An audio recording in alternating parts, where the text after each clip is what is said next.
Hi, welcome to my first video. I'm Kate, and this is my corner.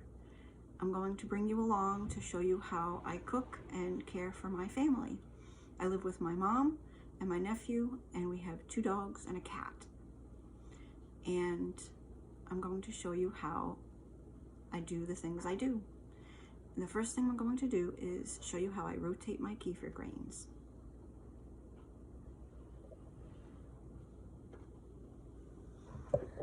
So first we need to bring you down so you can see. These are my kefir grains. That when they age up, when they have fermented, they kind of look like this. You see that?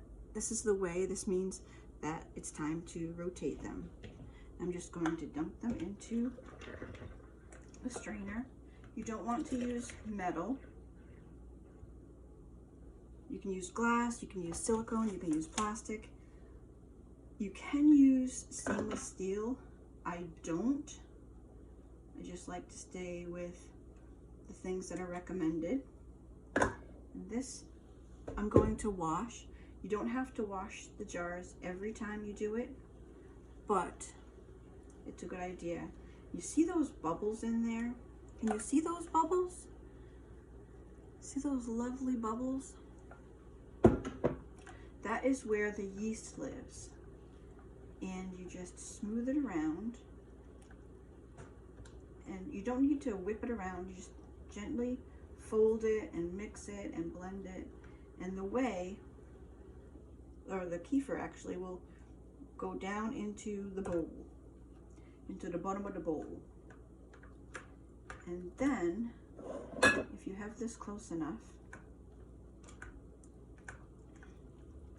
then you can slowly take out the grains. They kind of look like cottage cheese. They taste a little bit like cottage cheese gummies. If you like gummies and you like cottage cheese, you're probably like this. And yes, I saw that drip down this outside of the jar, but I don't put those in the jar. What I do with those is give them to the dog or the cat. You can give them to your chickens. You can save them aside and put them in your compost. They're great for potting. They give great nutrition to the soil when you're potting. Chickens, I hear tell, love it. They're great nutrients. They're packed full of nutrients.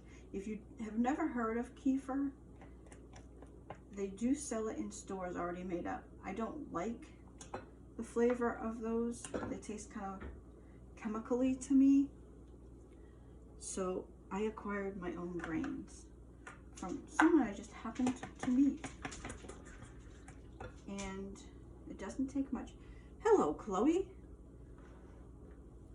I'm going to give Chloe that one that fell. Here, Chloe. Chloe is our labradoodle.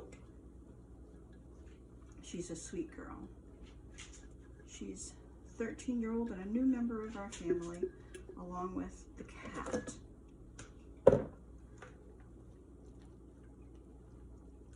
Smokey Joe is my dog, and he's 15 and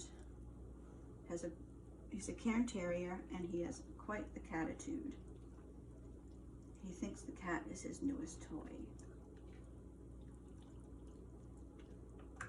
So we're going to switch this. I find it easier to use a funnel because it's a wider mouth, and my eyes don't work together, so it's easier for me to get into the bigger the goal. The bigger the target, the better I succeed my goal. Which is not true in everything. Sometimes you need a small goal to get to the big goals. Chloe loves kefir grains.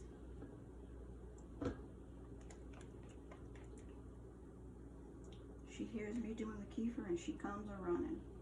Smokey Joe used to, but he's hard of hearing, so he doesn't hear the fun things that happen in the kitchen anymore. And then all I do after I empty this into the jar is I take, you can tell the difference between the kefir jug and the whole milk jug. And I use whole milk because, oops, it is the fat and the sugar that the kefir grains eat. Oh, sugar mugger. That's okay. That's okay. A little bit of kefir in there is just going to ferment faster. That's not the worst thing that could happen to me today, so I'm not upset. So if you have any questions, comment below and share and subscribe and all the happy things that make my planet grow and my channel grow, so that we can all be friends. I'll talk to you soon.